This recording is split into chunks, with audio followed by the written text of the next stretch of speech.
Pogledajte, dragi prijatelji, kako ovo izgleda. Pangasius pečen u rerni sa začinima i na kraju sa krompir salatom. Fantastično. Prvi put sam spremao ribu, ovu vrstu ribe, ukus izvanredan.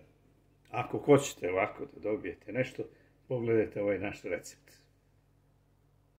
Dobar dan, dragi prijatelji i posetioci našeg kanala Mićino, ali baš dobro, evo nas ponovo na jednom druženju. Ajde, malo ćemo ponovo raditi posle ovog silnog mesa i čorbi ribu. Naime, ja ću danas spremati, prvi put spremam ovu vrstu ribe, to je pangasius. Evo pogledajte. To je rečna riba sa dalekih prostora iz nekog Vijetnama, tamo reke neke Mekong, ali kažu da je jako lepa. Ja je nisam jeo, nisam je probao, sad ću prvi put spremit ću je. Ali spremat ćemo je na, ja sam tako rekao, na neki naš morski, mediteranski način. Tako da će imati ona šmek, imat će sve ono što treba, što ću ja pokušati da dam, da učinim da to bude kako treba, da bude preukusno. Kažem, nisam je jeo, ali mislim da će biti lepo. Za ovu priliku ja imam, evo pogledajte, očišćene, oprane filete pangasiusa, oko kilogram i 200, a za to još ćemo koristiti da bi to meso imalo onaj pravi ukus. Evo ako imamo ovdje maslinovo ulje, jedan limonov sok isceđen, beli luk. Ja ovdje imam sada začin, specijalni začin suvi za ribu. Ako nemate to, onda možete dati ruzmarin, majčinu dušicu, kombinaciju, neku koja će upotpuniti to.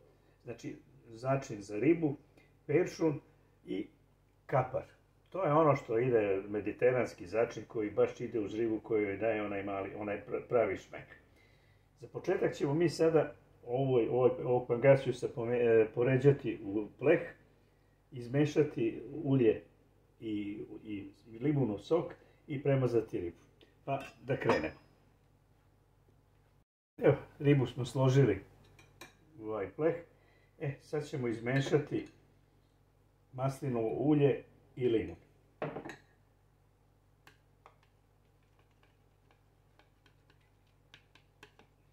S tim ćemo preliti ribu. A ovdje ćemo prethodno dodati ove začine. Ovaj suvi začin što ja imam, evo pogledajte, za ribu. Fantastičan je, daje sjajan, fantastičan ukus daje ribi. Ako možete negdje da ga nađete, ja sam ovo dono iz Grčke, ali je izvanredan. Tako. Sad ćemo preko toga staviti i belog luka, sitno iseckanog.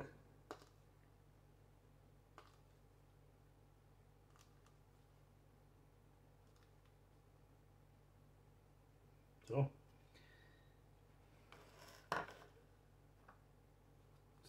Seckanog peršuna. Stavit ćemo ga odmah na početak.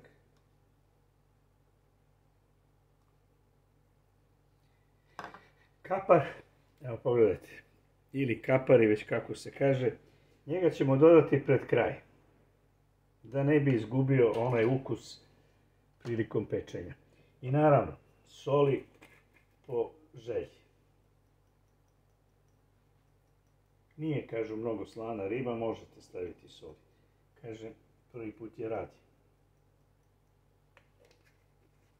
Biber ako hoće, ja ga ne bi stavljao, vidjet ću ako bude trebalo, dodat ću.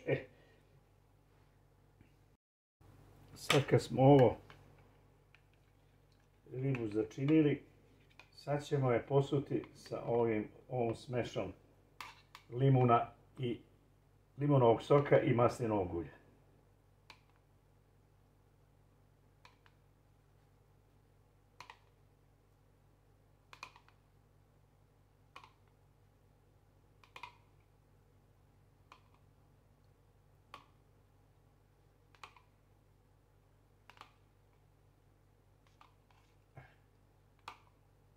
Fino.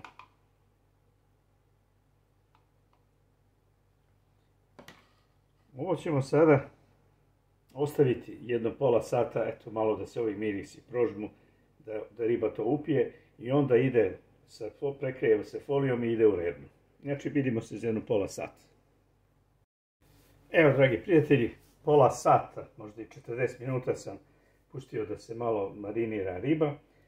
Prekrili smo je ovom folijom i ovo ide u rernu, pa po meni ne bi trebalo više od 20 minuta. Ali vidjet ćemo, kažem, ne znam ga kako se pomaže kad se peče. Rerna, pošto je poklopljeno, ićemo na 200. Pred kraj ćemo skinuti foliju, pa ćemo je malo zapeći i dodati kapra. Dok se to bude peklo, evo, mi ćemo da spremimo krompir.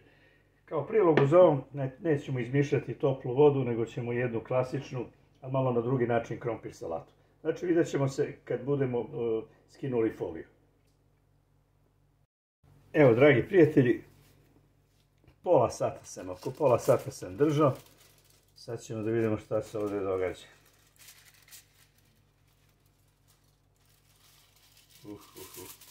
To sad treba lepo od gore da se zapeče. Sad ćemo da je vratimo u revnu, ali ovako otklopljeno. I vidjet ćemo jedno 15-20 minuta. Da, bit će dobro, lepo će izgledati. Vraćamo u revnu, ali preko njih stavljamo ovaj kapra.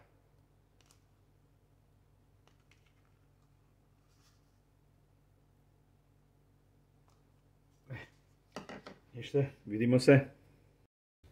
Evo, riba je gotova, spremna za posluživanje. Evo, dragi prijatelji, pogledajte. Stvarno je prelepo. Ja sam samo malo probao, preukusna je. Puna je vode, mora čovjek dobro dodati, sad vidim, sljedeći put će to biti još kvalitetnije. Mora dobro da je opere, da je osuši, jer u toku pečenja pušta vodu, ali je fantastično, izuzetna riba. Evo, bez velikih problema, bez napora, dobit ćete jedan izvanredan ručak. Sad ćemo tu još, ja sam napravio, pogledajte, krompir salatu.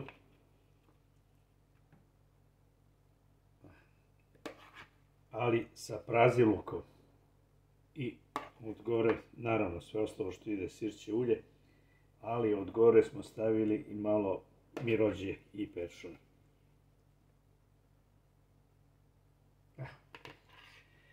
Izvanredan ručak. Puno pozdrava s kanala Mićino, ali baš dobro, i probajte ovu ribu, vidjet ćete da je izvanredna.